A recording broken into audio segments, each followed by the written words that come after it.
Guys অবশেষে হার মানলাম। আমার পিছনে যে পাহাড়টা দেখতে পাচ্ছেন, এটা মূলত এখান থেকে আমি লুকের মাধ্যমে জানলাম এখান থেকে মিনিমাম 30 কিলোমিটার দূরে হবে, কিন্তু ক্যামেরার ভিতরে দেখা যাচ্ছে কিন্তু এটা অনেকটা কাছে, একদম কাছে মনে হচ্ছে। এইটার নিচে হচ্ছে এই পাহাড়টা। বের হয়েছি সকাল 10টায়, আর এখন বাজে এখন বাজে 12টা 33, মানে 12:30 বাজে।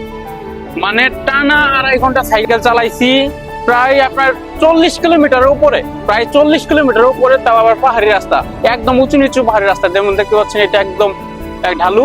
যত সামনের দিকে আগাবো তত পিছনের দিকে চলে যাবে এটা। এখানে স্থানীয় কিছু বাঙালি ভাই আছে, ওনাদের কাছে জিজ্ঞাসা করলাম যে পাহাড়টা এটা কত দূরে।